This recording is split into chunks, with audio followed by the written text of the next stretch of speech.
From Bristol Rhythm and Roots Reunion and the Kansas City Chiefs Arrowhead Stadium to listening rooms throughout the United States, husband and wife duo Goldpine has been offering their own brand of bold, harmony-driven Americana to audiences large and small. And now, they are my guest on this week's episode of the Boston Chris Podcast. Check it out, y'all. It's time to jam. It's time to mingle. It's time to see what everyone's drinking. It's time to jam. It's time to mingle. It's time to see what everyone's drinking. Until we all lose connection.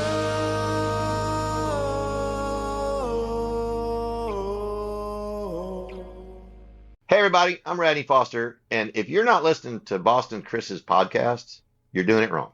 I'm telling you, you're going to learn so much, you're going to laugh, you're going to cry, you're going to meet all these artists that you care about their music. I'm telling you, you're going to have a good time. Come on. Hey guys, we are here with another fabulous episode of the Boston Chris Podcast. I am, of course, your host, Boston Chris. I know, super ironic that I happen to be hosting a show named after me. Crazy. It's nuts though. Guys, I can tell you guys, based on who my guest is this week, that I have never been more mad at my spam folder over this interview because originally I think it was Kassie that reached out to us about being on the show, and it went to the spam folder, and I'm usually pretty good about kind of picking out the vital things in the spam folder because obviously most of it looks like spam, right? And yours didn't, so I was really, really mad that I missed it originally.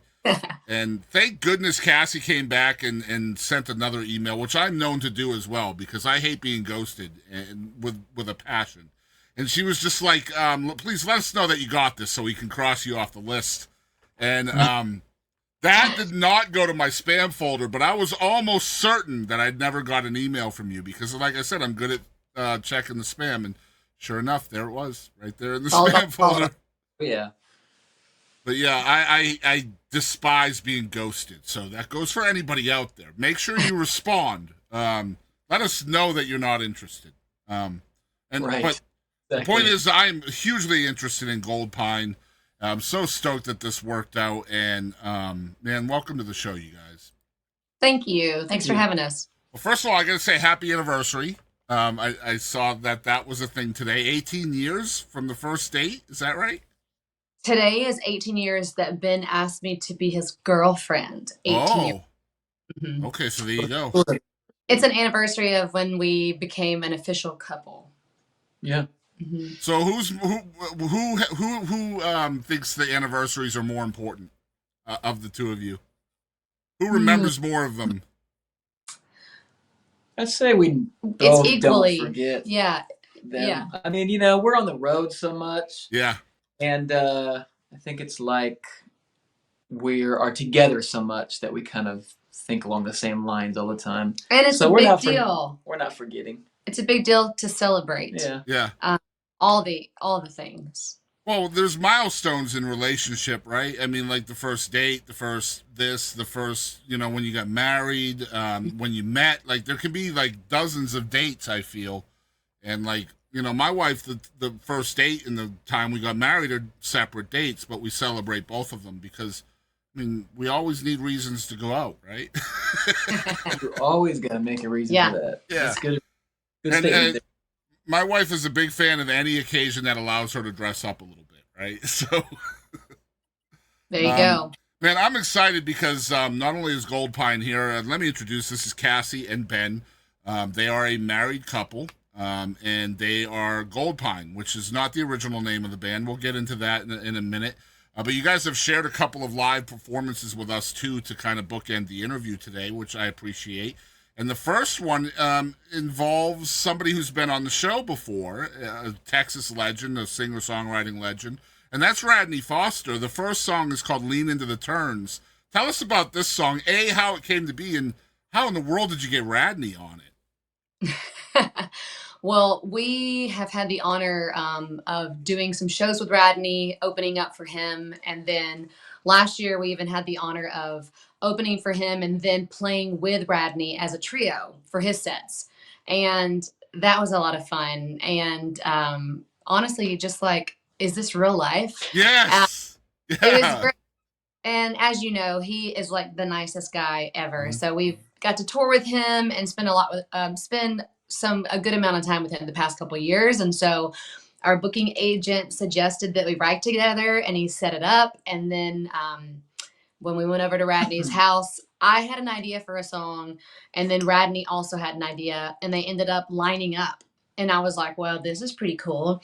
And so it just there was no intention of it being a duet. It just kind of wrote itself to be one. And so we decided, hey, this is a duet. And so then I decided, bye, Ben. I do that without I'm me. gonna sing with Radney on this one. And so yeah, so That's a tough call, by the way. Tough call. Yeah. I choose you everywhere else. No, it was a sweet honor, and Radney is an amazing songwriter, but an amazing vocalist, and it was perfect for his voice and mine, and it was an honor to get to do a duet with him. And he's such a champion of independent artists too. Like such an very vocal champion of the small artists, the unheralded artists, however you want to describe it. So this is a co-write with him as well, huh? Mm-hmm. The three of us, yeah. Wow. That's something else, man. Yeah. Wow. So well, because I know that you love Radney. So a fun little story. So we're at Radney's house, and we're sitting in his kitchen at the table, and we're writing, and he was like, you guys hungry? And we're like, yeah. He's like, come on. So he takes us over to the island. We sit down, and he just makes us tacos. We're just sitting there in his kitchen, and he makes tacos, and they were so No. good. And, Like, little break, then went back to writing. So that's insane. it was pretty sweet. Any story that starts with "we were at Radney's house" is going to be one hell of a story, right? Like, come on, man. Oh, man. One thing you did mention was how fabulous Radney's voice still is to this day. You know, the first time I heard him live, I've heard a lot of artists, you know, that perform beyond when they probably should, you know, because of age or whatever. And, man, I'll tell you what, Radney still is all there vocally. Holy crap. That man can sing. As you guys are going to see on this song, this is a duet between Kassie and Radney. And I guess Kassie did let Ben play on it some, but I play guitar at least. Yeah. this is Lead Into the Turns by Goldpine and Radney Foster. Unbelievable stuff. Y'all check it out.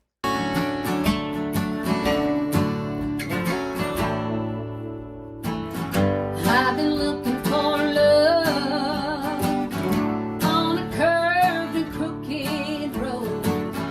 Baby, you keep showing up wherever I go.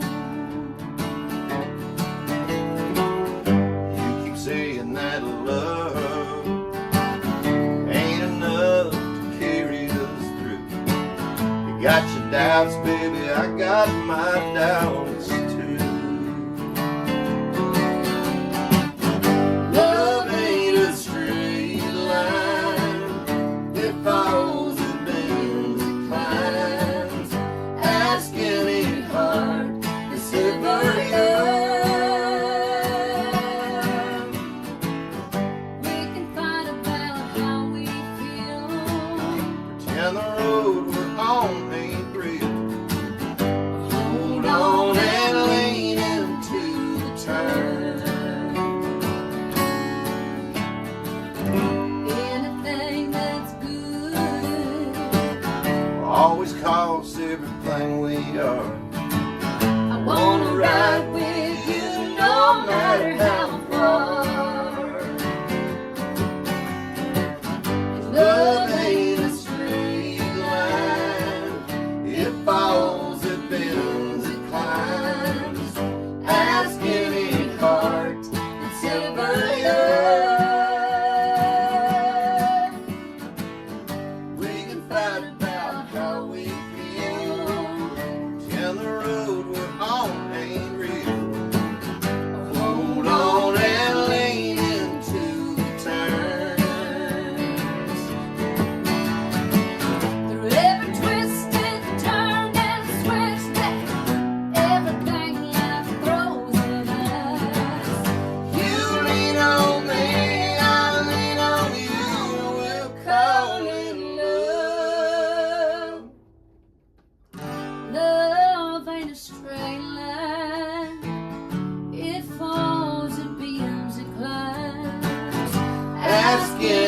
fire. Superior. We can fight about how we feel. Down the road we're on ain't real. Hold on and lean into the turns. Hold on and lean into the turns. Hold on and lean into the turns. All right, so we are back once again with Goldpine here on the Boston Chris podcast. And let's start with a kind of an icebreaker question. What are you guys' favorite drinks right now, whether it's alcoholic or not? I Go have this ahead. question. I have this answer down. So on the road every day, we wake up mostly in our tour van, and we go to Planet Fitness and we work out. So we're feeling pretty good on the road. And one of my favorite parts of tour life is I get done from Planet Fitness, I walk out, it's sunny outside, I open the van door and I open the fridge in the van and I get out a V8 Energy. Mm-hmm. You ever have one of these? It's I not have the not. vegetable V8, it's the fruits V8. They've got like Okay. pomegranate, orange, mango, Black and cherry. it's got a little bit of caffeine in it, and it's a great expected time of the day. How does it compare to coffee? I actually don't drink coffee. Yeah, see, I I didn't work- either until recently. Yeah, So, yeah. I worked in several coffee shops and made coffee for a lot of people. And I guess I know a lot about it, but I don't drink it. So, but I think it's got about the same caffeine as a cup of coffee. Yeah, it V8. does. It does. So is that the same answer for you, Kassie? No, those are good. I will say those are good. I feel like right now I'm kind of okay. So we don't drink coffee, but I love energy drinks. I'm Yeah. not by any way endorsing them or saying that people should drink them. I just say I like them, and I really am on a kick right now of the Alani Nu Peach, Okay. and it's good. I just love anything peach flavored. Which is interesting because I'm not really a fan of eating a peach, but I like all the peach flavors. I get the smaller cans, and so it's only 100 milligrams of caffeine. Only. Both of them were energy. I know. Oh my gosh, that's great stuff. See, with peach, like peach flavored anything, it has to be like I love peach, but like for me, I have to be in the right place for it. I think. Mhm. Like, you know, I love peach cobbler. I love like peach flavored iced tea, but like it can't be something I drink all the time. It has to be a once every so often kind of thing. Which I guess is kind of strange. I don't know. Strawberry is the same way with me. I don't know why we always ask about drinks on this show. But I think it's Like because They've got their own thing going on, you know? yeah, it's part of the. It's honestly, it's part of the theme song. So I'm kind What of is your- contractual. Mine probably right now is they have these clear American non-sugared drinks at Walmart that I'm really digging right now. I really like the cherry limeade one. Had it. I've had it. Yeah. Man, you get that out of the fridge when it's ice cold. It's really quite nice. I like that a lot. And coffee with chocolate creamer, like chocolate flavored creamer. Oh. Okay. Yeah, on zero sugar again. I don't know what it is, man. I started drinking coffee last year, and now I'm a 1 cup in the morning kind of guy, and that's it. Like I don't want to overdo it. You know what I mean? Like I had an ex-wife that was like crazy addicted to coffee, and I don't want to end up like her. So Yeah. so let's talk a little bit about kind of where you guys grew up and how you came to be in the music life. Kassie, I understand you grew up or were born in Coleman, Alabama, raised in Somerville. What was it like in Alabama as a youngster? You know, Alabama was a great place to grow up. It was simple, country. I mean, we didn't have like, you could look out the front porch and not see any neighbors. I always joke and say my brother would pee off the front porch because we had one bathroom and he'd just go pee off the front porch because he said I took too long in the bathroom. But yeah, just really simple living. And I don't know, it's crazy because I'm making myself sound really old, but I just lived in a really country part of the state. And so like when I got a cell phone when I was a senior, but it didn't pick up at my house. So there was no cell phones. We didn't have like computers and Facebook and all that stuff. And we had even the huge satellites that would sit in our front yard, or just so you could even get a little bit of TV, because we couldn't even get cable out there hardly. Yeah. And so when I think of growing up in Alabama, I think of simple Southern living. I just think about my mama cooking food that was no good for you, but affordable and, filled you up. And you just didn't know no better. Well, healthy's too expensive, man. Healthy's way too expensive then and now. I know. Yeah. Yeah. So that's what I think about when I think about Alabama. So with Ben, it's Iowa. So we've got the Southern girl and the Yankee guy, kind of. Iowa's kind of north, I think. Sure it is. So what's Iowa like? It's funny because Iowa's north, Alabama's south. I've been to both states. There's not a lot different between the two places, to be honest with you. So was your upbringing kind of similar to hers? No. I'd have to say I feel like there's a lot of difference between the two places in my view. I didn't grow up in the country. I didn't grow up in any sort of country living. I didn't listen to country music. I didn't know country music until I moved to Nashville. It's not like I grew up in a big city, but I was, 25,000 city, and we were right in it. And my dad's been a golf professional all my life, so we a great memory of our family is like me and my brothers and my mom walking the links in Council Bluffs, Iowa, and my dad's managing the course. We did that since I was super young. So golf was, and Kassie and I still play golf on the road.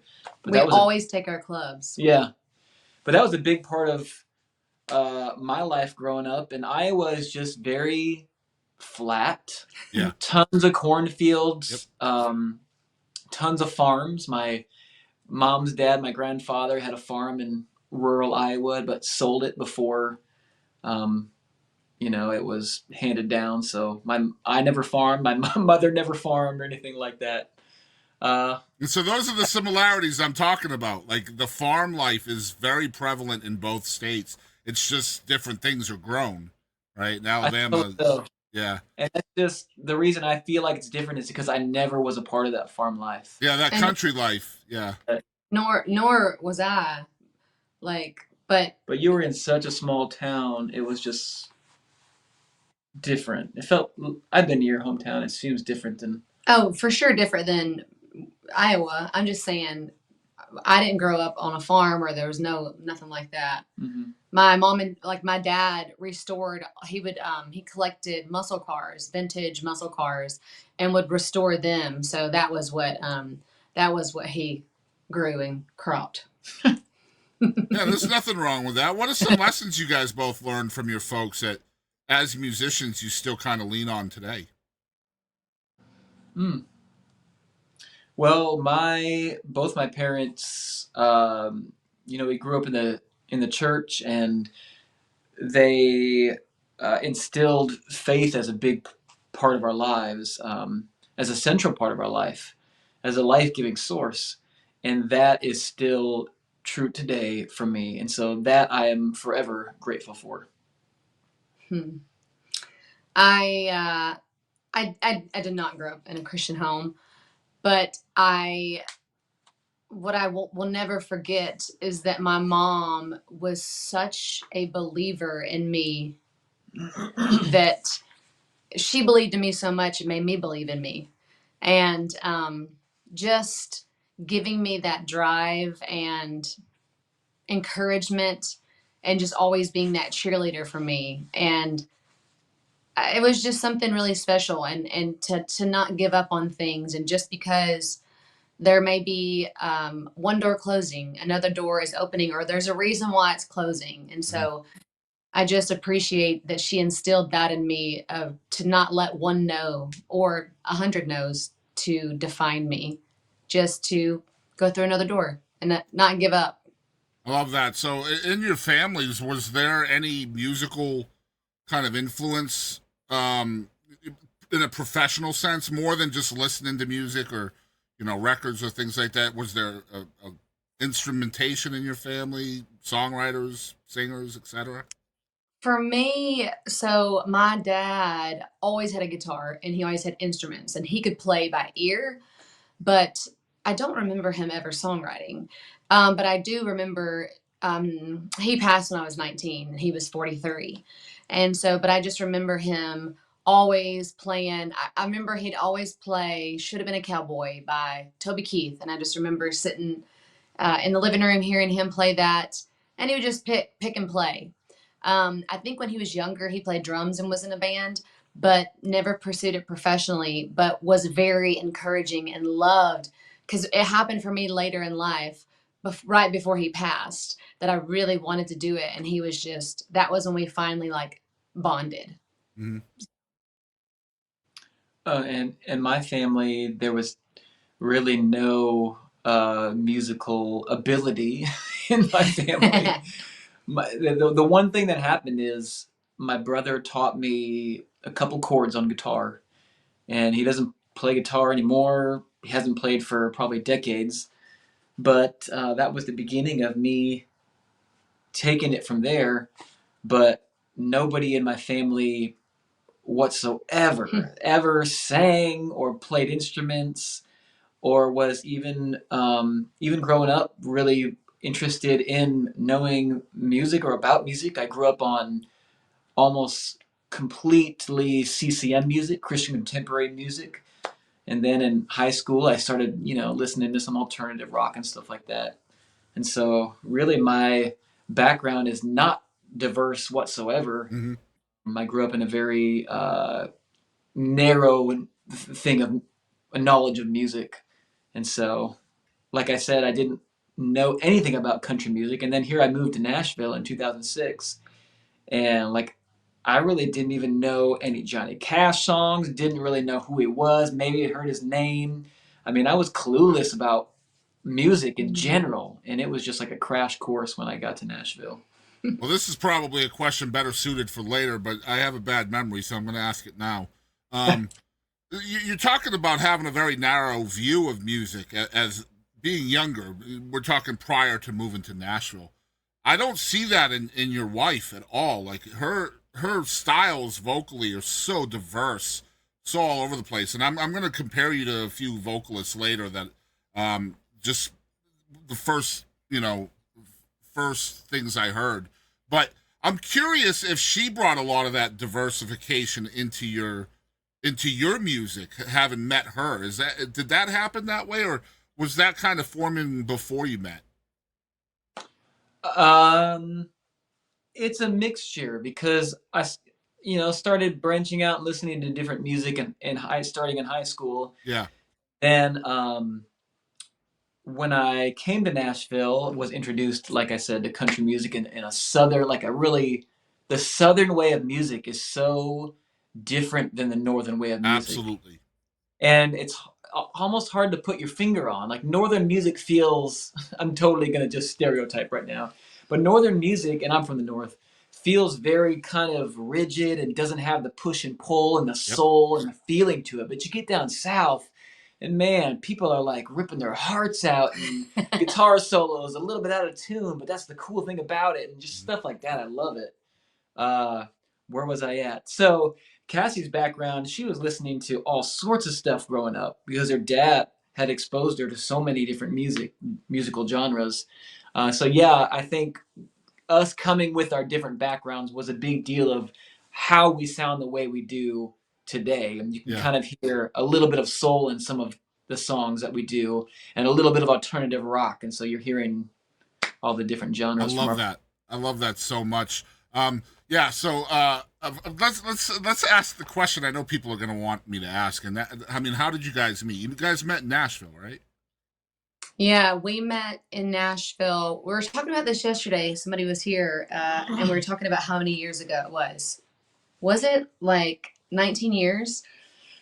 18 years ago, I asked you to be my girlfriend. So today, 18. It was a little over 18 years ago, 18 and a half years ago. So almost 19 years ago. Yeah, something like that. we met at a small startup church that was meeting in the cafeteria of a school in Antioch, which is just a suburb of Nashville. And it was crazy because there was only like maybe 15-ish people there. And Ben was playing up on the little stage inside the cafeteria. It was him and Brother Leroy. And he was playing guitar, praise and worship music, and I was just visiting. And he just caught my attention, and I was like, I'll take him. So that was, yeah, I'll take him. And yeah, it was honestly, I'm showing our age for sure, but I ended up MySpacing him. Let's go. To find out if he had a girlfriend, because I just needed to find out if I needed to get rid of her, but he didn't have a girlfriend. So let's go. So how quick was he a top 8 for you, huh? Me and Tom were like this up there. Neck and neck, baby, by the weekend. Oh, man. The younger kids are Googling that right now, top 8. Yeah, I guarantee it. What does that even mean? Kassie, you talked about your dad passing away at a young age, and I imagine his loss could be a pretty major catalyst for you, especially where he's kind of your rock when it comes to music. You've already said this in so many words. Was there kind of a motivation or more of a motivation after his passing for you to do something musical? I will say so it was my stepdad, but he adopted me and my brother when he married my mama. And so that's your dad. Yeah, that's your dad. That's my dad. Yeah. So I was always a mama's girl, and me and my mama were really, really, really close. And she passed away 3 years ago. And so it was always me and my mom against the world. Yeah. And so I never really connected with him. He was very strict, and I never really bonded or connected with him till like towards the end of his life, when I started pursuing music, which I think is pretty cool that I got to have those moments with him. Yeah. And after he passed, it had been talked about several times that I might move to Nashville, and then something happened and I didn't. And so when he passed, I kind of was just like, why not?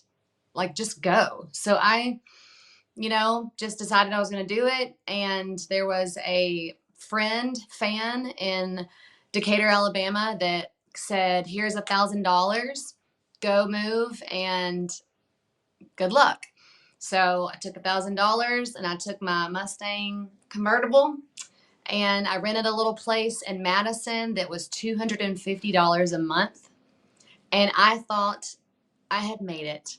Yeah. So I guess after him passing, it just kind of gave me the push to be like, what am I doing here? Like, it's funny because we have a song called Alabama Born, which I'm sure we'll talk about later, but it's like I just couldn't wait to get out of there, And it's because I just wanted to be in Nashville doing music.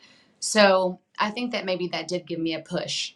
Sometimes, like you mentioned he was 43, like sometimes just seeing that and not understanding why so young, just the life is short aspect to that can kind of kick your ass in gear. You know what I mean? Yeah.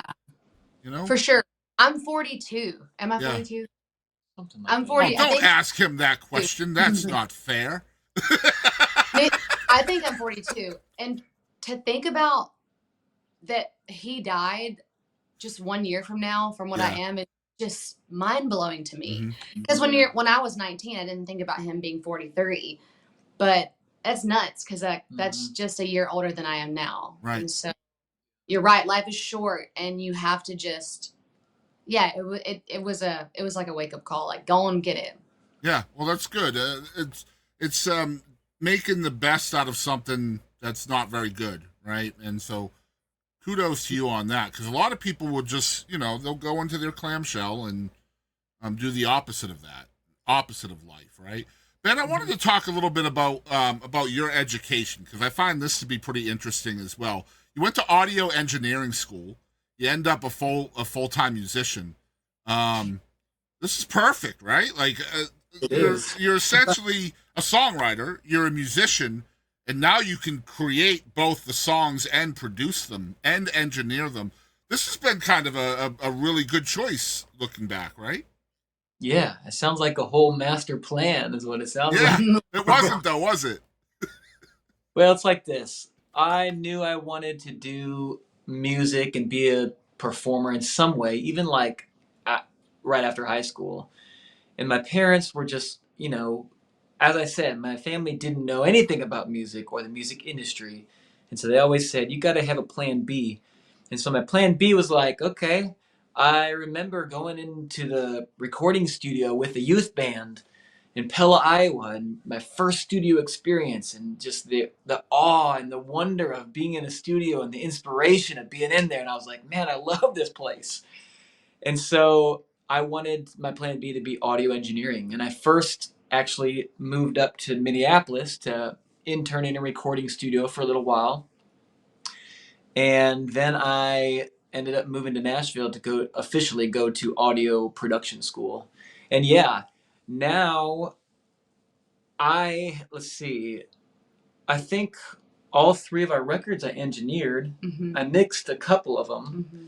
And it's just, I love it because the kind of character that we want to have on our records, that the parts that we want to play, the mics, the sound of the mics that we want to use, we have full control over that, and it's just gives it that cool character. I think that you might not get with an outside producer doing it. Well, it worked out. It worked out pretty damn well, I would say. Just being, listening to your music. Man, this is a question I got to ask because you guys were both essentially solo artists before you met. I know 18 years ago, but you guys both were doing the solo thing prior to that. Hopefully this will make you think a little bit. As solo artists, how do you think that helped you being a solo artist and being a member of a duo now? Well, I don't know. I would say it's so much better being a duo. Like, it is. I do not know how people do this on their own, and it just blows my mind. We talk about this all the time. We both had our strengths as solo artists, and then coming together and having those strengths as a duo is just, I mean, we're getting twice as much done, and we're also splitting all the stuff that most people have to do on their own because we are our own team and we do everything ourselves. And so it's a lot, and I'm just so grateful to be in a duo as opposed to being by myself because it's so hard to sustain, it seems like, when you don't have a team. Like, we are our team. And so I think that we brought both of our strengths to the duo, which is awesome. Basically, I do a couple of things and Ben does the rest. Wow. It's the truth. Well, I don't know if that's completely true. I mean, you can't audio engineer like I can, but she does all the social media, all the PR. But Ben is the man behind the scenes. He is a worker. So really, ladies, just find yourself a Ben.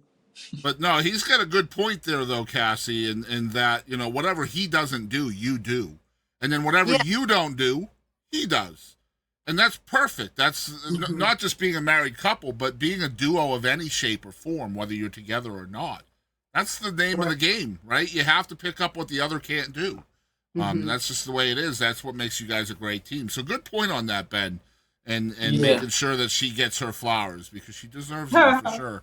Man, being indie is so damn tough nowadays because of oversaturation and trying to learn algorithms and social media things and tricks and techniques. And it's certainly not making music, but it's not easy either, Yeah.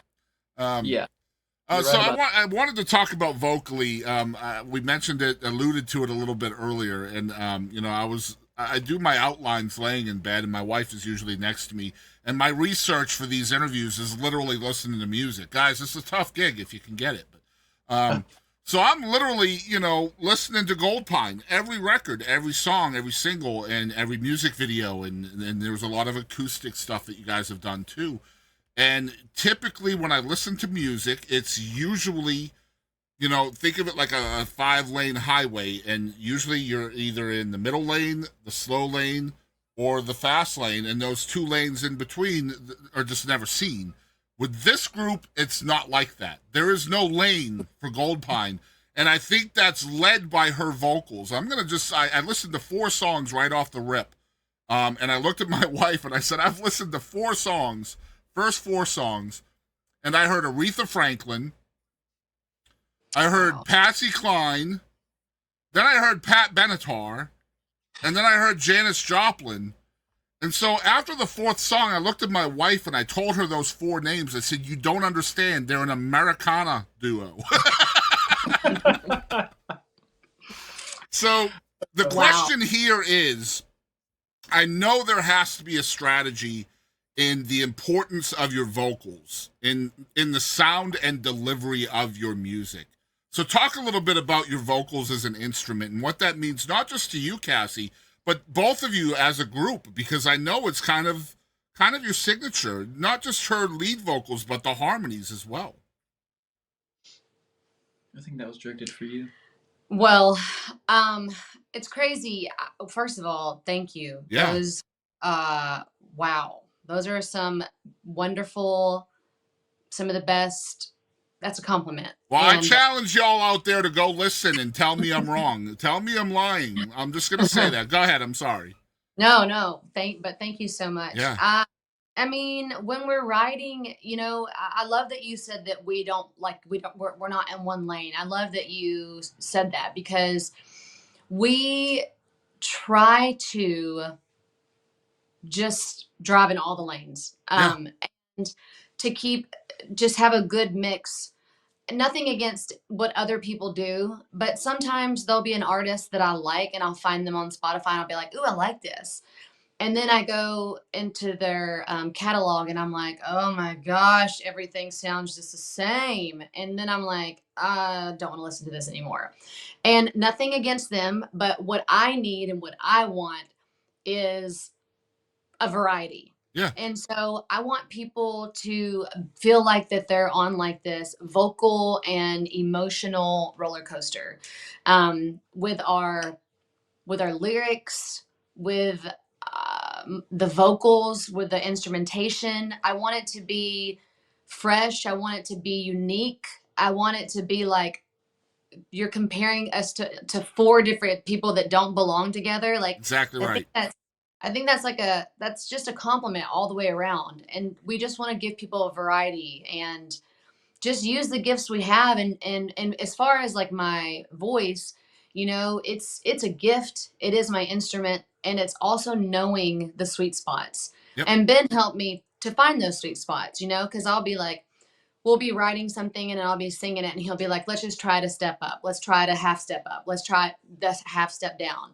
And he's always challenging me vocally and then finding sweet spots in the song to let me do my thing, but not do it too much, because too much of a good thing, then it ain't a good thing. Yeah. So he's really helped me to kind of be able to know when to pull back and when to let it loose. And I'm glad that it comes across that way. That's cool. Hey, Ben, when you're in the studio with her as the engineer, as the producer, how hard is it for you not to be the husband when you're trying to help her through that, those ups and downs vocally, not like, you know, the ups and downs that, you know, people go through. I'm talking vocally here. Well, it depends on the situation. So, because I just had to bring this up because you brought it up. Sometimes in the past we do demos where people would from across the world send their demos to us and for Kassie to sing them. Put them in the studio upstairs, the tracks, and Kassie would sing it. And they're all songs that Cassie's just unfamiliar with. They're unfamiliar melodies. They're kind of weird lyrics. Some of them just are not. A lot of them are not great. And it was hard to. It was really hard for Kassie to get a lot of those lines because they just didn't make sense musically. And so in that sense, it was very hard for me to like be patient. I don't know why. Like we had some fights during doing those demo sessions. I'll tell you that. Uh-huh. But for our stuff, But what did we do after those sessions to make ourselves feel better? so one time we did the worst demo we ever had done. It was just terrible. And after we recorded it and probably fought during the whole thing, yeah, we burned it onto a CD and we took it with the lyrics out in the middle of our street and we burned it with fire. Let's go. That's great. and then we burned it onto a CD, and then we went downtown. This has been years ago, and no one was hurt when we did this. For everybody out there, we went to the tallest building we could find, and we just threw the CD off. It was a metaphor. Oh my God! I love that she said no one was hurt by this, and everybody out there is thinking the same thing I am that we know of. There was nobody down there. No, but it was fun, and I felt so much better. Like, especially because like we had been arguing, and I was like, Ben, come here, and I went and got a lighter, and I was like, follow me out here, and I went into the road, and I just lit the lyrics on fire, and they just burn up in the middle of the street, and we laughed so hard. That's a good memory. And I was like, I earned that $75 demo. Okay, so back to our original music. Yeah. We come up with the arrangements like as we write them and we figure out the parts, and even as we sing them live and they're new, we're figuring things out and adjusting things. And a lot of our recording, especially on the latest record, we actually do at live shows. Mm-hmm. So we're bringing studio equipment on the road with us, and we're hooking up and capturing these live shows through really great equipment. And then I'm kind of mix and matching these things. And that's what a lot of the third record is. So there's not a lot of like studio fights or disagreements because we're not in the studio. Yeah. We're trying to capture that live energy. So in that sense, we're not really button heads at all. And we don't because we've already fleshed everything out. How it should be. Yeah, and we write it the way it should be. And see, that's where I'm going with a lot of this. Like, you guys are married. You guys have been together a long time, not just, in a relationship sense, but in a musical sense as well. You're each other's biggest fans. I can see that just by looking at you. But there has to be separation, right? Like just me and my wife, we're not musical together. We're not like a singer-songwriter duo, but we're together 24 hours a day. So we have to find separation. We have to find quiet time from each other. Or there's going to be that butting of heads, whether, and it's going to be, I imagine, much, much worse for you guys because you're literally creating together. You're on the road together. You're playing live together. You're in the studio together. You're writing together. Everything is together. So are you guys able to separate the professional from the personal? And if not, like, how do you get through that? It can be a tough one. Yeah. Anybody who, first of all, you have your own business, you know that you can work as many hours as you want and not ever be done with the things that you're doing. So that on top of working with your partner, which really is awesome. Like, I love singing with Kassie and working with Kassie, but figuring out the boundaries of I think I had to start thinking about it, or I have to start thinking about it this way, is when am I going to take off of work? Yeah. Instead of like saying, I'm going to work this much today, I have to be like, when am I going to be done working?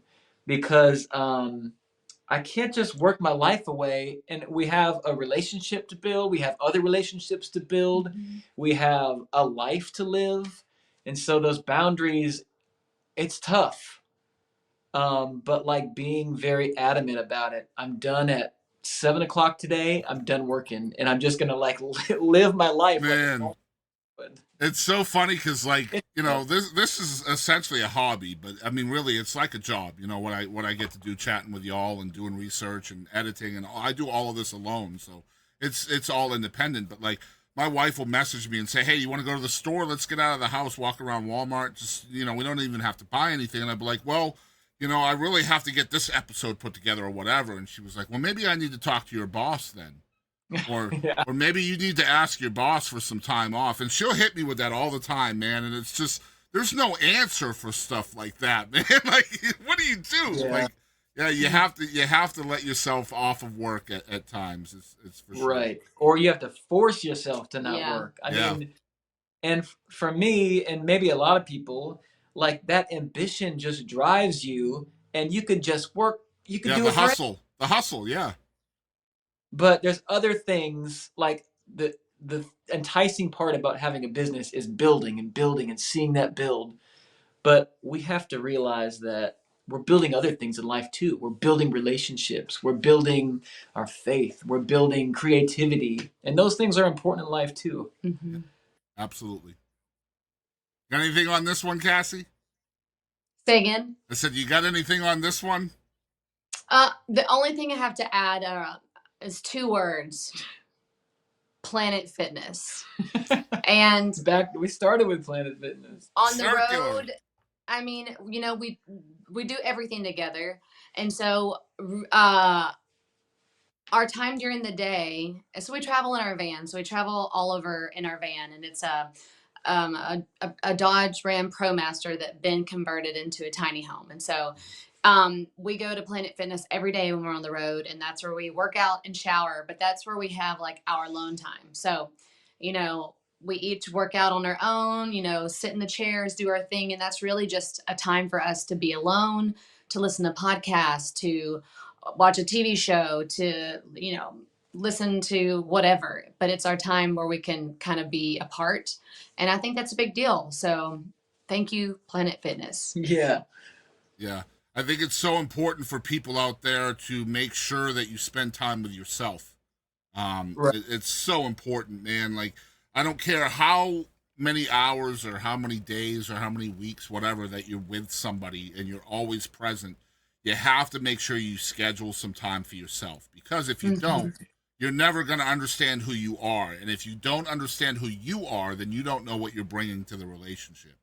And so it's just that simple. Make sure you are spending time with yourself, just mentally. And I feel like a lot of people, it's getting better just because of just the way the internet is. It's so quick. You get information, but you have to train your mental health the same you would as your physical health, right? Like, you can't expect your mental health to be healthy unless you think about it and work on it and do exercises and stuff like that. For example, like I'm a full-time content creator, and like I said, it is more of a hobby than anything. But one of the things I create is audiobooks. I'll just take like old public domain stories and I'll record myself reading them, and then I'll put them on a YouTube channel. And I'm not doing this because I want to make money. I'm doing it because I want to work on my mental health. I want to help with it's food for the brain, essentially, And you learn a lot of cool words that way too, by the way. Sure, yeah, especially from the public domain. Yeah. I just did a Edgar Allan Poe one called Hop Frog that I had never heard of before, and it's so dope. Like, it's just such a cool thing because it's not really what Poe is known for. Like, he's known for that dark stuff, and the whole story is super like upbeat and joyful, and then the end is super dark. Like, it just goes from one to the next, and I was like, yeah, this is cool. But anyway, yeah, if you're just checking us out, you can find all of that. There's playlists on the YouTube somewhere for that. But let's get back into Goldpine. You guys were once known as My One and Only, and now you're Goldpine. And man, I want to talk about branding here, because I know you guys suffered with the branding, because once you're known as something, you have your logos all over the place. You got your distribution, your songs are on Spotify, all of this stuff. And then you make the choice to switch it up, and now you're Goldpine. You leave all that behind. I have rebranded twice, so I know exactly what this is like. Talk about the pros and cons of that choice, going from one band to another. Well, what should we start with? The cons? Sure. Yeah, you mentioned it. Changing all of the stuff you have online, changing all the printed material, getting your fans to realize what you did, and more importantly, everybody asks you, well, why'd you change your name? We loved My One and Only. And what does your name mean now? What does Goldpine mean? It's a process. Yeah, I would say, people are still asking us why we changed our name and what the name means. But especially the first year and a half, it was just like all the time we were answering that Mhm. question. What other cons? I mean, the only maybe like with booking, with and festivals and stuff like that, people knowing you as my one and only. Right. You're So starting over a little bit there. everything we did would have to be like Goldpine, formerly my one and only, and all the emails, and we had to do that for like a year and a half. And then sometimes I remember, like, I don't know, we were recently somewhere. I don't remember where we're at, and this guy. Oh, it was a radio guy in Alabama, and it was in Birmingham, and I introduced myself to him, and he was like, I was like, hey, yeah, nice to meet you. And he was like, wait a second.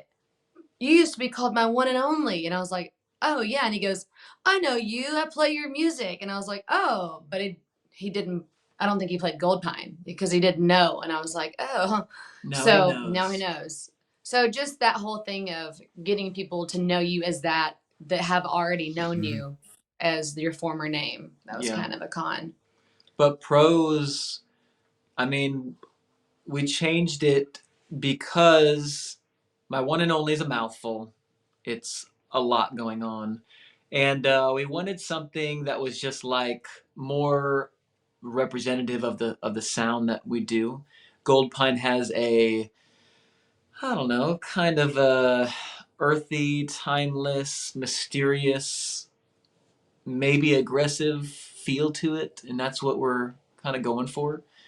It starts conversation too, right? And it starts conversation, yeah. Yeah. And someone has a Goldpine hat on or something. Other people are gonna ask that fan, "Oh, what's Goldpine?" That's so it is. it starts conversation. Yeah, it starts conversation. Yeah. And it's been great for branding. Like it's so fun to do. And searchable. It's super searchable.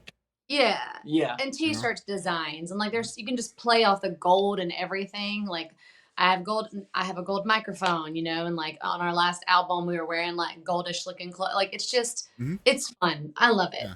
Mm-hmm. Well, when I saw when I was reading about the brand change, the band title change, I was like, man, the first thing that came to my mind was Google. I was like, they did this for Google. Like, you Google my one and only, holy crap, man, you're going to be scrolling forever until you find the band.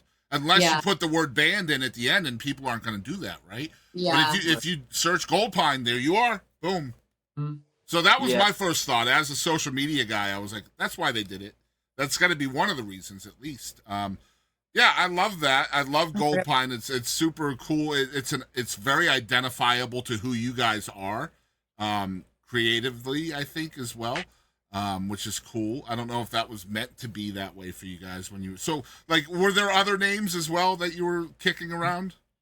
Yeah, I remember we had this 8x11 sheet of paper. I think we were driving somewhere, and we were just like, what kind of words do we like? And it was like river, or our last name's Wilson. Oh, the pines. It was all like earthy words. Yeah. I think one of the options was like Wilson River and stuff like that. Yeah. So, I like where we landed. Yeah. Yeah, it definitely works. We have a lot of viewers and listeners in Texas, so I would be remiss without letting folks know that you guys will be in Texas this month. I don't know if this episode comes out before then. I think it comes out after, so that show probably would have already happened. But I'll make sure that we put out a post. The show that you guys are doing in Arlington with the incredible Josh Weathers. Holy crap. Right. And by the way, Kelly, who commented earlier, if you're watching, that's where you can see them in Texas, in Arlington on the 25th. That's free show. Yeah. It is free, and you're not going to get to see Josh Weathers for free anywhere. Yeah. And if they missed that in the same area, we're back May 16th in Fort Worth. Yep, and May 2nd in LaGrange. You guys are playing there. You're going to be in the Woodlands on May 3rd. Houston, well, that's a private show. Galveston, oh, that's a great venue, Old Quarter Acoustic Cafe. Have you guys played there yet? Yeah, a couple times. Yeah, I love it there, man. Gabe Wooten plays there a lot. I'm a big fan of his. New Braunfels, the Redbird. You guys are playing there. Let's see here. Heaven Sent Ranch and Comfort on the 11th. Dripping Springs, that's a private show as well. You guys are playing with Susan Gibson next month in Bluffdale. She's been on the show. She's incredible. Yeah. Have you guys met Susan yet? Yeah. Yeah, Uh-huh. we Okay. shared quite a few shows with her.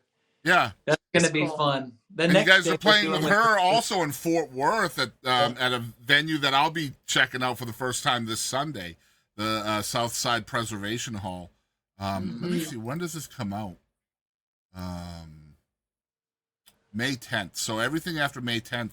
So yeah, guys, make sure you're checking out Goldpine. Let's see, May 11th, Heaven Sent Ranch in Comfort. Susan Gibson at the Double D Barbecue, Bluffdale, Texas. That's on May 15th. Southside Preservation Hall in Fort Worth on the 16th. That's with Susan Gibson, who you guys better know by now. We just had her on the show. Yeah. Richardson, Texas on the 17th of May. That's at the Wildflower Arts and Music Festival. That's a lot of Texas shows, you guys, so make sure you're checking them out. Yeah. We love Texas. I guarantee you guys fit right in. I mean, obviously. What's that like playing in Texas? Iowa, Alabama, Texas has such an infrastructure for what you guys do, right? Texas has been so good to us and so welcoming to us. About 3 years ago is when we really started hitting the road hardcore after my mom passed. Yeah. And I just remember the first time we played in Texas, it was like, okay, this is somewhere that gets they get Goldpine. They understand us. And they get live music. They get live original music. Yeah. And so we just were like just blown away, and they were so welcoming, and not only like the people but like the artist. Chad Boyd, David, what am I blanking? Jesse's daddy. David Lee. David Lee. Like we played his open mic, and they were just so welcoming to us. And Jesse like Lee's fantastic, by the way. If you guys haven't heard of her yet, oh my freaking word, that young lady is going to explode. Yeah, we got the T-shirt. Yeah. No, we love her. Yeah, so I was just really blown away at how welcoming they were to outsiders, I guess. And then it just was a big deal. And so then people just really, I don't know, they liked our music, and so we just can't stay away, honestly. Yeah. I mean, we're there in April, we're there in May, we're there in October, and we're very grateful for Texas and the love that it has for original live music and how welcoming they are. Well, it's not just original live music. I'm going to hit you with another word that Texas really loves about Goldpine, and that is authentic music. Your music is authentic, and it's true, and you're not trying to market it. You're being true within your art, and believe me when I say Texas notices that shit right away. They know when you're lying in your art, and you guys are not. So authentic is a very big reason why you guys go well here. I assure you. I'm going to ask you guys one last question before we get into our commercial break, and then we're going to have some fun with y'all. This is the first time I've ever asked this question on the show, so you guys will be my guinea pigs. Tell us something about yourselves that your fans don't even know. Okay, I don't even know why I'm going to tell you this, but this popped into my head. When I was born, my knuckle was misplaced at birth on my thumb, and right now I got a boo-boo on it because it got pinched on the microphone the other night. So, time out, hold on. So when you say misplaced, was it like you were in room 100 and the knuckle on the thumb was in like room 308, or like, come on, stay with me here. Can you bring in her knuckle? So, okay. Who's seeing this baby's knuckle? Jim, come on. Not again, Jim. All right, go ahead. Oh my gosh. Okay, so like your knuckle and your thumb right there. So my knuckle, I wish I didn't have this Band-Aid on, but I do. So my knuckle was put on the side of my thumb.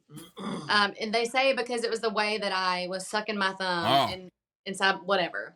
And so my thumb. Okay, no jokes about that, y'all. Yeah, guys. So my thumb doesn't bend. So I had surgery when I was 12, and they broke it and tried to fix it, and they couldn't. Okay. So if you ever need a hitchhiker, you're her girl, and Jim, you're off the hook. Did you see that? There we go. All right. I think somebody just pulled over for y'all. Ben, what's your answer, man? Can you believe I just told them that? Nobody knows that stuff. Misplaced knuckle. It's in the wrong room. My This thumb is- don't. You're never gonna forget. You're gonna talk about that every show now. You're welcome. Absolutely. Yeah. Do I have something? Something that people don't. It's like, how do I compare with Yeah. that? Man? Follow that. What did I misplace? Something fun about you that people. I mean, you could have been a golf pro, Yeah, I mean, people know I grew up golfing. but they don't know how good you are. I played in high school. Yeah, you know, my whole my dad is a golf pro. My brother's a golf pro. I could be golfing right now. I could be at the Masters right now. You never know. I You're could wearing be the right color shirt for it, I can tell you that. The right shirt? You're wearing the right colored shirt to be at the Masters. Oh yeah. Yellow. Isn't it a yellow coat that they wear, the leader wears? Or am I I think it's misremembering? green. Is Isn't it They got the green? Green. So he's not wearing the right color. I told you all this. Golly. Yeah, All so right. he could have been a golf pro, but he chose music, Here I am. and I could have been a trophy wife. And so you're being a golf pro is not going to help make the thumbs up thing happen on the screen like hers did. So, yeah, exactly. There we go. All right, guys, we're with Goldpine. We're going to take a brief commercial break. We're going to come back with our having fun segment and a second song. That's right. I'm putting it together right now, and I'd love to get it out that any student, I don't care how old you are or what, if your heart lies within this kind of domain of the sound, playing, any of that, I'm gonna start taking one day out of every couple of weeks and invite students in for a very small charge. And I will tell you whatever you want. Any question you got, I'll try to answer it. Well, I will certainly put that out there. I'll make this a little ad for you, and we can share Because it everywhere. they'll have full access to the studio, everything. I can tell them everything about how all of this started from analog into the digital world, and you'll be able to have hands-on. And I'll show you why analog sounds better than digital. Amazing. Yeah, I'll definitely cut this out. I'll make a little ad out of it, and we can share it everywhere. That's awesome. Absolutely. Because I'd love to do it. That's my legacy, is to leave. It's the pass it down, right? Yeah. I mean, all right. So we are back with Kassie and Ben from Goldpine, no longer my one and only, and they're gonna play a second song for us, and the song is called "Understand." Tell us about this one. Nice. I'm excited about this That one. one's doesn't even come out for a couple weeks. Yeah. This is pre-release right But here. it'll come out. It'll be out when this comes out. No, this comes out May 10th. Oh, okay. Pre-release. World launch, y'all. We're getting to hear it for the first time ever. True. This is a premiere right Premiere. Yes. So Ben and I have been married for 15 years, and we started writing this song, like 10 years ago. And Ben keeps all of these voice memos and notes, and so we just we wrote it, and we're like, we liked it, but it just wasn't the right time to come out, so we put it back. So on this album, we were just going through some of his old voice memos, and we came across this song, and we're like, we love this song. Like, what are we doing? So we brought it back out, we rewrote it, and then changed the structure and just some of we made it better. And the song, I always say, like, Ben and I did this book early in our marriage called The 5 Love Languages. Mm-hmm. And it's basically just learning how your partner receives love, how you give love, and how they receive it is differently than you. And when you figure that out, it makes things so much clearer. And so this is a love song. And I kind of say, we brought this song back out. So it's like it was just getting and it's better now, which is like our marriage. As we figured out how things got, and we kept growing and refining and becoming better as time goes on. And that's kind of how this song is. So it's a love song called Understand. I can't say it any better myself. Y'all check it out from Goldpine. It's called Understand. First time ever anywhere on the planet. Y'all check it out.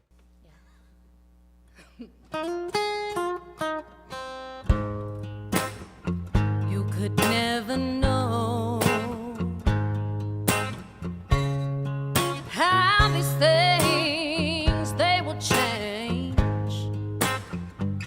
through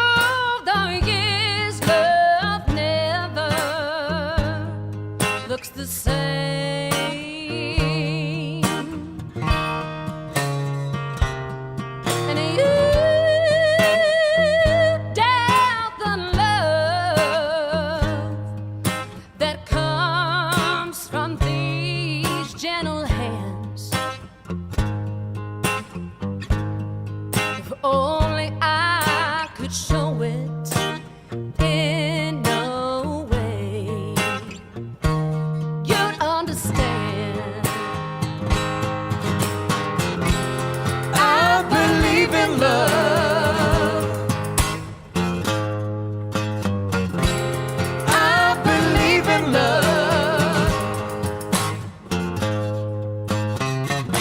They try to put it up on the silver screen, but that could never hold all its complexities. I believe in love.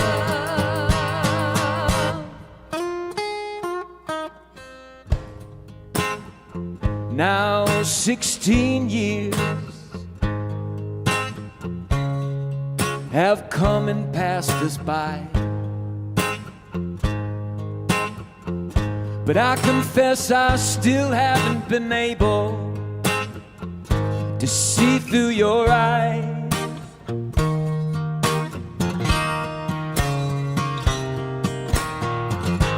You still doubt the love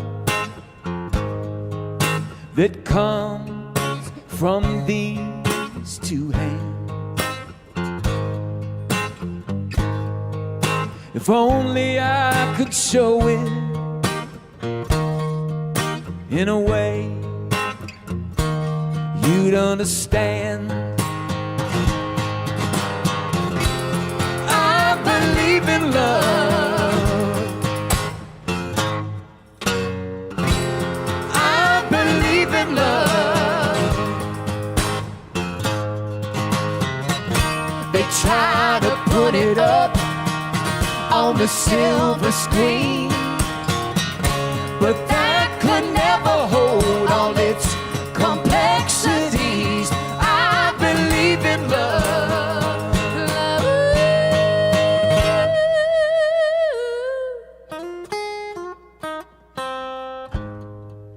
I am just a woman, and I am just a man.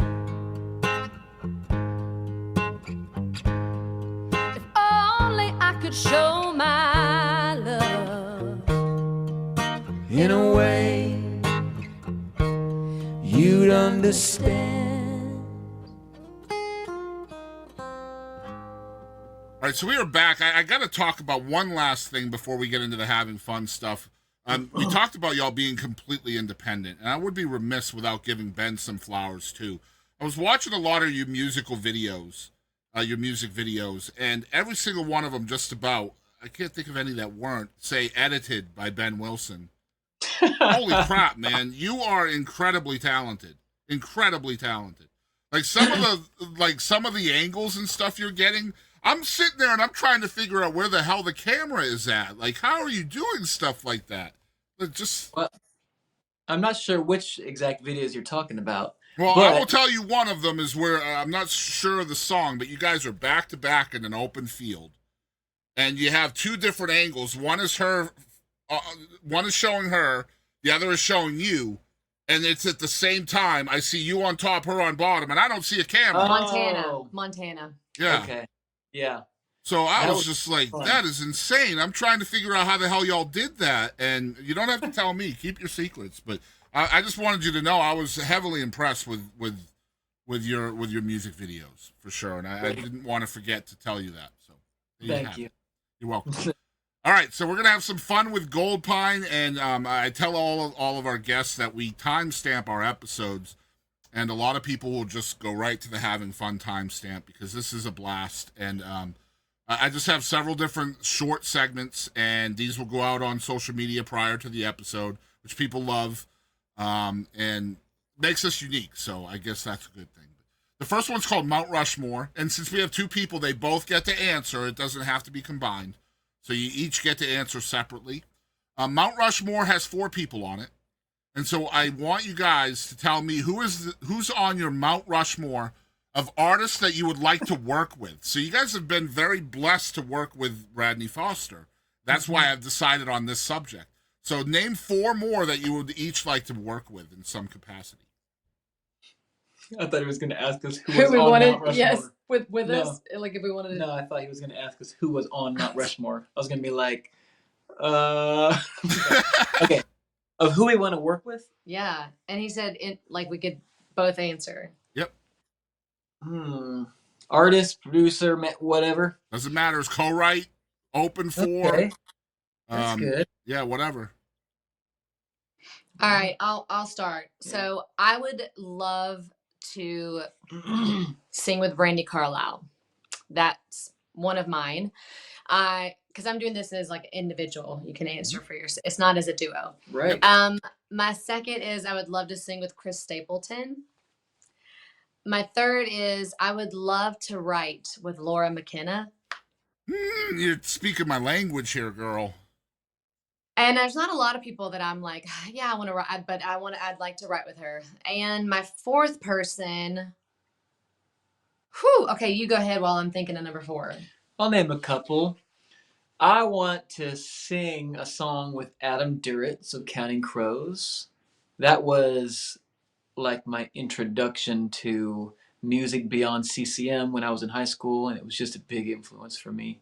So that's one. He's passed away, but I'd want to sit in on a writing session or write a song with John Prine. This is my shirt, by the way, John Prine. One of my favorite writers. You got 2 more? My last person I want to sing with is Boys to Men. Very nice. I grew 2 up more with for you, Ben. Oh, let's see here. Wow. Remember, you can do co-writes, opening for them, doing a festival with them. Yeah. Work on their records since you're an engineer, stuff like that. I think maybe I want to share a show with Shovels and Rope. Great artists, yes. I love them. Yeah, me too. And I want to do some sort of collaboration with Alabama Shakes. Let's go. Great list, guys. All right, next segment is called What the Heck, and I'm going to have you guys each choose 3 numbers between 1 and 50. Just random numbers. Tell them to you now? Yep. 2, 13, 21. 45, 26, and 1. Okay, you guys just chose your questions for What the Heck. This is a rapid fire segment. You guys have to turn your brain filters off. Whatever pops into your head is what you say for your answer. Who's answering these? Both of y'all. Okay. All right. Number 1, this was question number 2, chosen by Kassie. Over or under on the toilet paper roll? Over. Over. All right. Number 2, this was number 45, chosen by Ben. What is no big deal for most people but torture to you? Well, this applies to some people, but a crying baby? No big deal for the mother, I guess. Yeah. Dang. What's torture for me? It's not torture, but like I can't stand it when people wash their hands and leave water all over the sink. Okay. Like I always, no matter if I'm in a hotel, in the van, anywhere, I always have a washcloth and I clean up all the water after. So Kassie is torture for you. I can see your eyeballs. Like it's yeah. That's it's. I just there. don't All right. understand how people can just leave it like that. All right. So this was number 13, chosen by Kassie. Do pyromaniacs wear blazers? That is a very random question. Yes. Okay. Because they're on fire. Yes, they do. Okay. So just so we're clear, pyromaniacs are usually pretty careful about not setting themselves on fire. Yeah, I just meant because they're fire. All right, next question chosen by Ben. This is number 26. Why doesn't McDonald's serve hot dogs? Why don't they serve hot dogs? Because they weren't popular when McDonald's started. Because I'm trying to think, because on the McDonald's, it's even their slogan thing is the hamburger joint or something. It's about hamburgers. So maybe back then they were like, it would be too much to focus on two things. So they did just hamburgers. Just the one. They couldn't afford the hot dogs. Mm-mm. So they just did the hamburgers. Yeah. Yeah. Spoken exactly like a marketing strategist, right? All right, next one chosen by Kassie. This was question number 21. On a scale from 1 to 10, how intolerable do you find baby pictures to be on social media? 1 to 10. 10 being very intolerable. Yes. Say 7. The face. Because I was going to say 8, and I was like, oh, I know, when it came out lower, which means she knows somebody posted baby pictures on the regular. I miss the days where people just posted their food. That's an Instagram thing. That's why, the only reason why I have Instagram. I go with a 6. Okay. All right. Last one chosen by Ben. This is question number 1. Pineapple on pizza, yes or no? No. No, never. Mm-mm. Yeah, they're in agreement. That's good, because that could be a divorce level thing, right? So Fruit should never be on pizza. We like all meats on the pizza. glad you guys are on the same page when it comes to that. I was worried that we were going to cause a breakup with that one. So I was like, oh, he chose number 1. It's going to be his fault. Anyway, Code word. next segment is called One Artist. Again, you each get an answer. Who is one artist you wish the entire world knew about, other than Goldpine? That's good. I got to go with this one because it's probably Cassie's answer. John Muck. Yes. Okay. M-U-Q. Yeah. Gotcha. He's from Uganda, Africa. Moved to the States, and we've been to Uganda several times. Love the culture over there. And I don't know. His music is just so chill and reminds us of... It's so good. He's in Yeah. Austin. He's in Austin, Texas. Yeah. Okay. And we haven't met in person yet. We've met through text message and all the socials, but his album is out right now. It's so good, and everybody should know about him. And if they don't, they will. That's my answer, not yours. No, but you said it was going to be mine. What's your answer? That's mine. What? It's okay to stay with one artist. I think that's great if you want to. Yeah. Yeah. So just so we're clear, they're both choosing you, John Muck. So they could choose one each, and they're sticking with that answer, which means, again, just like pineapple on pizza, they're on the same page. Yeah, you should go check out his song Runaway. It's my favorite song. Very cool. Well, again, we're going to make sure that he's tagged in all this stuff, too, as well as your Mount Rushmore. All of those folks will be tagged. You just never know. You never know. Voice them in. Call me. Yeah. All right, next segment is called Personal Best. Actually, no, it's called Wishlist. What is on Goldpine's wish list? What are some things you still want to do? On the wish list. Man, on the wish list. I feel like there's not like a wish list, but I feel like we want to continue growing, and that it's not even a wish, it's happening, and I'm really grateful for that. So we want to continue growing so we can continue to share our gifts and our songs and our message with as many people as we can. We're grateful for where we are, and if we never go anywhere further, I'm happy for where we've came to, but my wish is to continue growing, like bigger venues, bigger audiences, just so we can reach more people and connect with more people and share our songs and our struggles and just connect with people. Love it. Wish list. I want to get a song on sync. Oh yeah. So meaning I want to get a song of ours on TV or a movie. I want to watch that thing and hear us in the background. And while we're wishing, we probably would wish that we want it to be on for Chosen. Chosen, but they kind of have their own thing well, going okay, on. it's true. I do love the Chosen though. I love that. That's a good wish. I like that. All right, next one is called Personal Best. I feel like a lot of times when fans of musicians and artists can kind of have their own opinion on what that artist's personal best accomplishment is, right? Whether it's a Grammy Award or certain venue they've played at, or a song, maybe platinum record, whatever. But almost always when you ask the artist themselves what they think their personal best accomplishment is, it's almost never the same as what the perception is from a fan. So personally speaking, what do you think your personal best accomplishment has been? And it doesn't have to be music related. Yeah, that's good. I mean, if we make it music related, I feel like it was such an honor and privilege to get to sing the national anthem for the Kansas City Chiefs on New Year's Eve last year.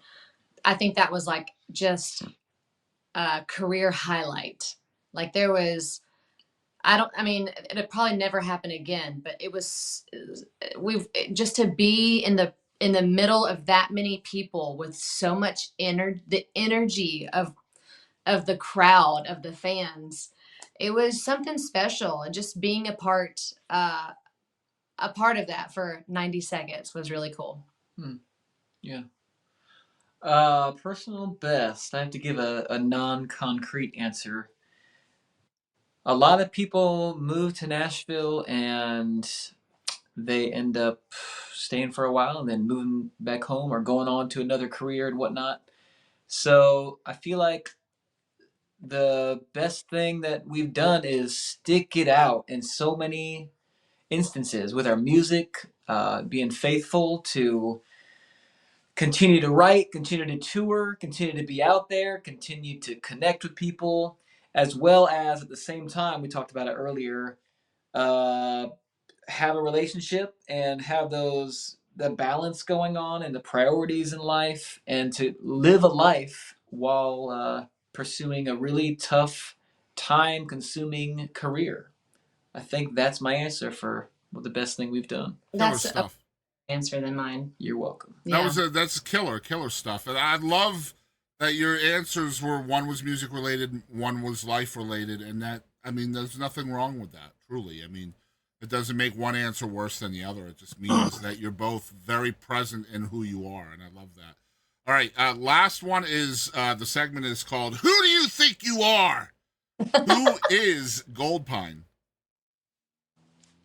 Who is Goldpine? Who is Goldpine? I have to say, Goldpine is two people going through the adventure of life and using talents that God has given them to hopefully shine a light in people's lives throughout the country and connect with people throughout the country through shared stories and songs, and trying to, I don't know, in some small way, maybe help make the world into a better place. Yeah. Is that your answer too? That's a really good answer. Yeah, well, because I was thinking like Goldpine, like, it's two people. I was thinking it's when, two people that have become one, and it's what we are in our marriage, in our career. We come together as one, as a unit, as a team, but as one. And I love what you said. Yeah, Thanks. That's a great answer. So, ladies, earlier on in the episode, Kassie said, "Get yourself a Ben."